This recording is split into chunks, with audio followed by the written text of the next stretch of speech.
So there's a popular belief that men do not cry. I need to know, is that actually true? Who told you? Have you seen someone sleep before opening his eyes? Or her eyes? People sleep, yeah.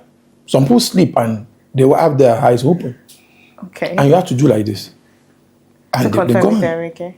So meaning that when people sleep does not mean they must shut their eyes. Some will just open it little, some open it wide. Those people that open it wide, if you marry someone that open it wide, you might have to cover his eye every night with pillow. But anyway, the definition of sleep, people used to feel it must just be something that you're closing your eyes. The same thing about when you say men don't cry. Men don't shed tears. Doesn't mean they're not crying. You know, I've seen people that you see that the person is crying, but the person just stop crying. They say, "Oh, what's crying now? There's no tears." But that doesn't mean that person is not crying. So that's even more dangerous. When somebody lost someone and is not crying, and just looking, you want people to even cry because they might be crying. That one you cannot see. Have you seen whereby people are bleeding and you cannot see it? It's more dangerous. Internal bleeding is dangerous more than the physical one. That's why people die more after you have an accident and you just saw that the person just died was bleeding internally. That's dangerous. It's better to bleed and we can see what to cover. And that's what happened to men. Men cry. You see, but that cry is like anger. It's like dwelling in isolation. Don't want to talk. Just want to be on their own. Sometimes they express it by overworking. And you see that. You don't know he's crying. And that's the challenge of homes because women don't see tears come out. Yeah. But when your man is crying, be careful. The same way when the woman wails, just think about it. A woman is wailing. And the man is now saying, "Go and cook for me. Go and do this for me. Go and do this for me. Give me that thing now." The first thing you want to do is to pat the woman because you can see the cry. When men are dwelling in isolation, the first thing you want to do is to calm them. That's how they cry. And that's why most women or families run into trouble when the woman is not sensitive, that the man is crying already. And that's when you see people still bring pressure upon men. You know, you still complain and say this is bad and this must be fixed. That guy is getting pushed to the wall. And suddenly you just see the guy wake up in the morning and jump out of the 4-story building. And I wonder, he was not saying anything. He was crying. But nobody was hearing his wailing. So men cry, but the expression of cry differs. Sometimes that's why some men are crying, but they're in beer parlor laughing. They're crying. They cannot meet needs. There are issues at home. So the guy has 20K. The needs at home is 2 million. Now, he can conquer beer. 20K can make him feel like a man. So he does not want to go to where the pressure is strong. So that guy, he comes back home drunk. And you say, this guy, you're not even thinking. That's the reason why he's not coming home. Because he knows that he cannot deal with those issues. And he feels he's giving up gradually. And one day you just see that. He just commits suicide. And wondering that he was still laughing with us yesterday. He was crying. So men cry, but the expressions of cry is not that they don't shed tears. Okay. Now let's talk about vulnerability. Many men say they can't afford to be vulnerable. But in your experience, do you think that's a myth that men tell themselves, or is society genuinely uncomfortable with vulnerable men? I feel when you say vulnerability, being able to share your flaws, you know, what you're going through, and of course, it's a societal problem. We believe that men should be able to deal with everything. And when you have programs, men don't show up.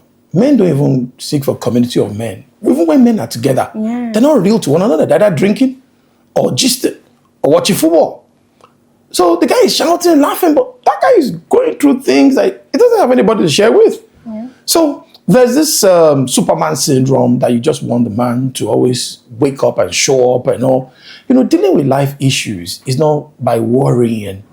It's by being able to share with another brother. And, you know, people feel when I share with you, you see that I'm weak. And, you know, don't forget everybody, this gossiping issue about people It's a problem also in the society. People gist about what is not. So the guy wants it concealed because it's damaging his esteem. A guy has a problem with procreation. He cannot tell anybody. He feels if I tell people, they will look down at me. He's dealing with this issue. So he's having challenges with his wife at home. Maybe he's not firing well, and the wife is complaining. He cannot come out to tell people. If he tells his friend, the friend also is immature. Because most men, if you're not careful, maturity is not a function of age. It's a function of the capacity to handle various emotions and being able to know how to deal with them.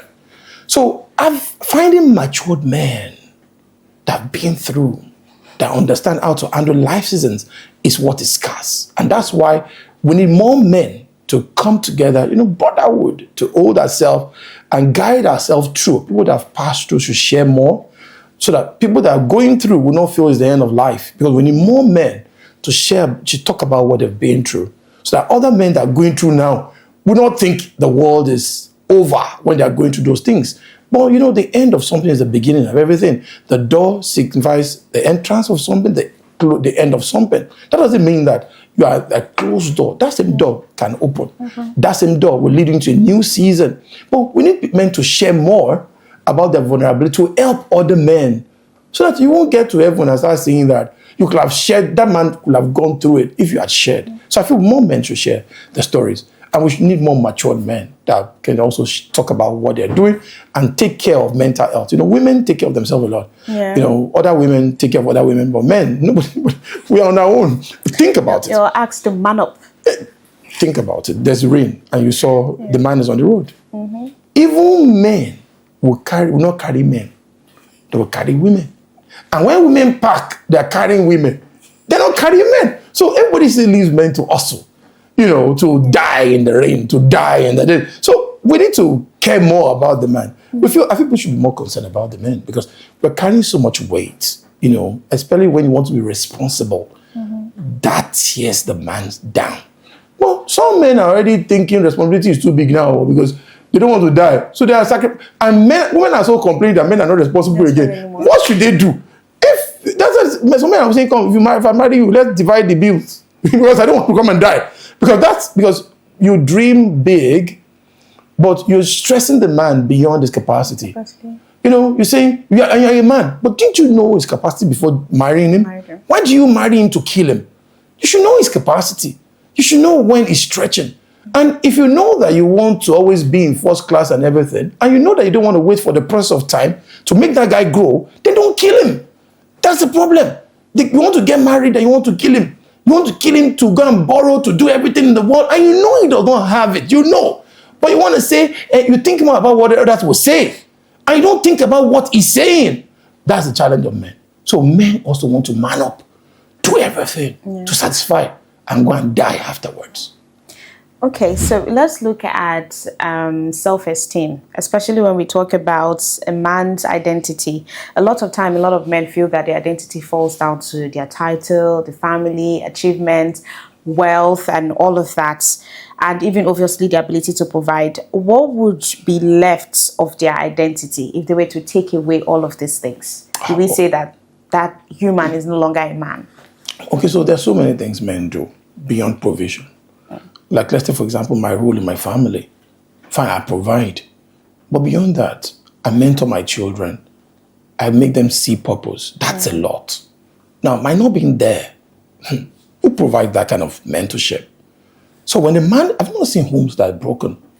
And you see that even when the man is sending money, that mentorship, you see it in the child.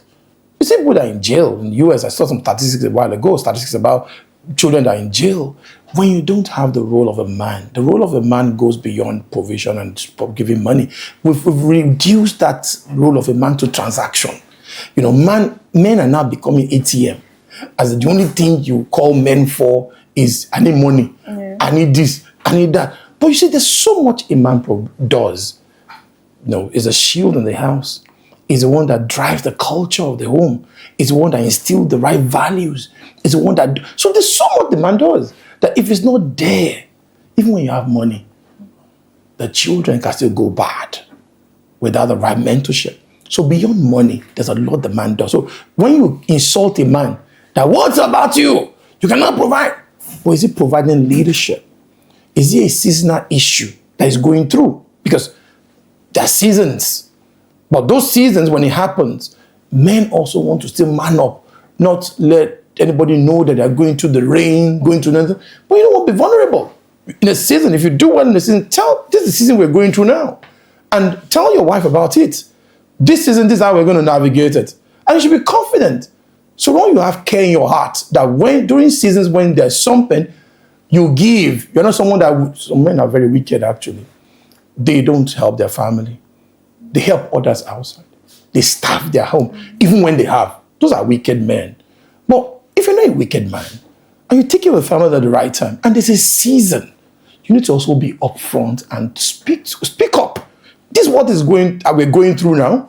These are my plans. You know, because don't also, you must come up with a mission towards fixing that problem and say, you know what, these are my plans, but I need your support more than ever before now while I'm navigating. Let's speak up. So that we don't just assume that when we don't speak up, nobody knows, you know, but we need to speak up and stop impressing everybody. You know, that's a problem. We want everybody to believe that we are good, everybody to believe that we are rich, and you know you're not rich. And man, you know, don't deceive yourself. And let's stop all this trying to satisfy others than ourselves. You know, self-care begins with taking care of your mental health and be good, be happy with yourself. And that starts by not trying to prove to the world who you are not. All right, so lastly, what do you think is the most dangerous lie men tell themselves that they need to obviously stop? Dangerous lie men tell themselves. Okay, that I can have a woman on bed means I'm a man. You know, people say, I'm a man now, just because you are kidding. You cannot grow others, you cannot groom, you cannot provide mentorship to your children. Somebody even said that, is it Bible? They said, if you not provide for your home, you are worse than an infidel. And that provision goes beyond money, you know, leadership, mission, sense of purpose for your children. All those things are also provision.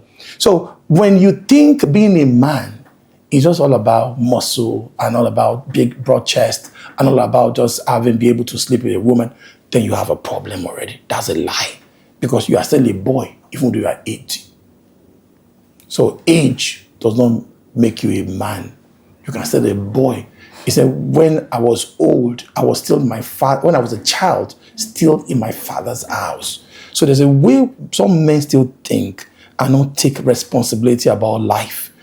They're still children when they're old. So meaning that's what I see as a lie. What makes you a man is not your physiological being. It's your capacity to take on some responsibility. And that's what makes you a man.